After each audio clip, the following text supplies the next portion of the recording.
What is going on, everybody? Welcome back to the channel. Today I wanted to do a very quick video on the 5 reasons you should be a rider. Why should you be riding? Why should you be on a bike?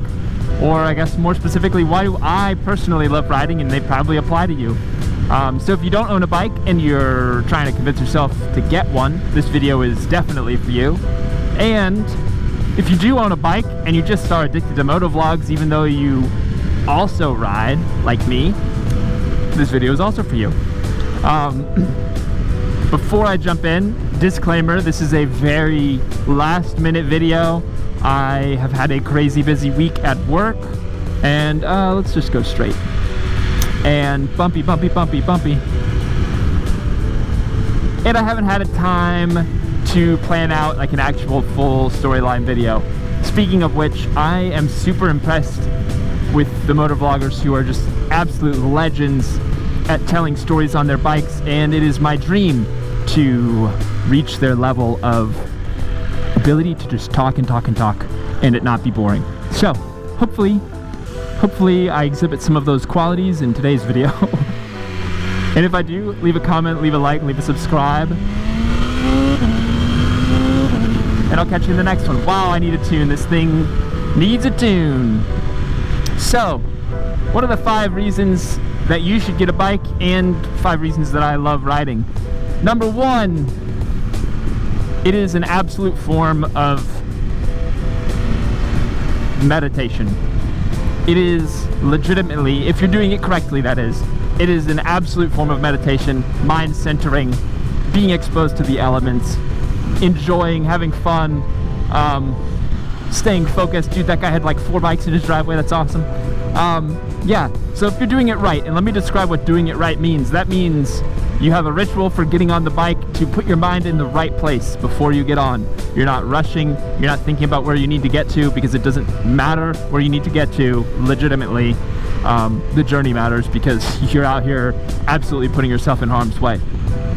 So, if you have that ritual of starting, and a lot of, if not all of, like, the good racers have a ritual for racing, you should have one for riding on the street. Whatever that is, that centers your mind and says, hey, we're about to go into battle, basically. Do that to center yourself. Don't feel rushed. And then during the ride, stay centered, stay present, stay focused. Not hyper-focused on, like, one thing. You don't want, you know, the term is absolutely losing on me right now. You don't want that focus thing. Focus lock. Oh shoot, I know what it's called. It's on the tip of my tongue. Whatever it is, you don't want it. Dude, this is a beautiful car. Wow. I want that. Wow, I literally want that car so bad. Okay.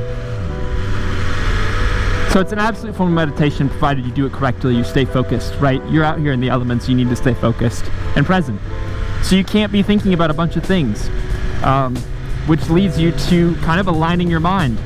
And while on the ride, you're enjoying, you're staying focused, you're taking accountability for yourself, which is something that feels good in everyday life, which, you know, I could even say applies to everyday life. Apply that to your life, and your life will get better. Take accountability, stay focused on what you need to get done. In the case of motorcycling, it is staying alive. So that's number 1. Number 2, it is freaking addicting, right? It is a drug. And I don't say that lightly, even though I forget it all the time. But I'll be halfway through a week, and it's actually so sad. Lately, I've been halfway through a week, and I haven't been able to ride because I've had to work, and then it rains right when it's time to ride. So I haven't been able to ride in literally the last 7 days. And you start to feel it, my guys.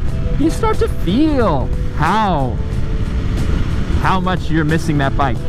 And that also applies when you're traveling. I was out of the country a couple weeks ago, and, you know, a weekend, it was great. Second week, it's great, except I need to get on a bike. So it's addicting. It's like an addicting meditation, which is wild, because it's the perfect mix of danger and peace.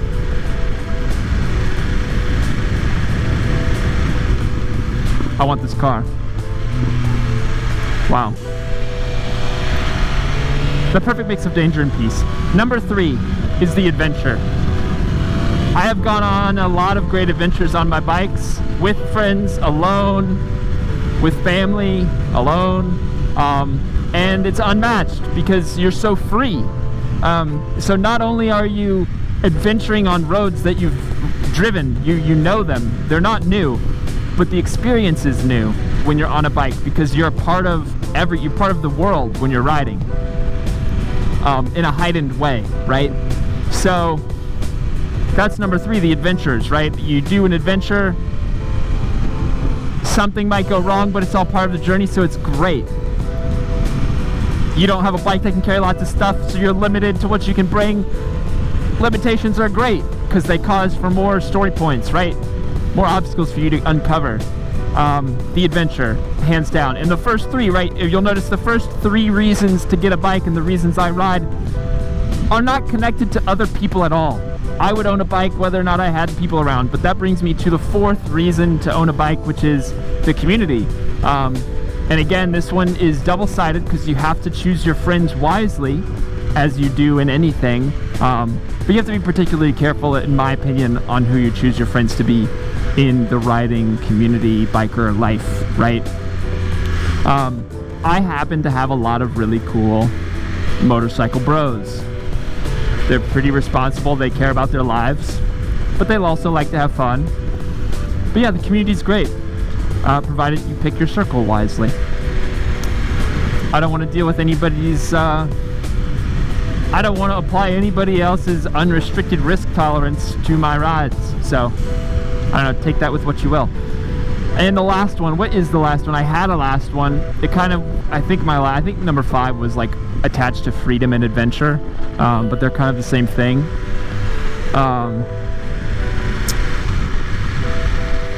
Shoot, what is the last one? Maybe I'll remember by swerving. I don't know.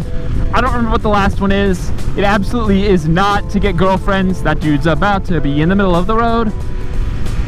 Because if you are riding to get a girlfriend, you will be very sadly awoken that you did not attract any girlfriends, most likely. And there are, you know, fringe cases.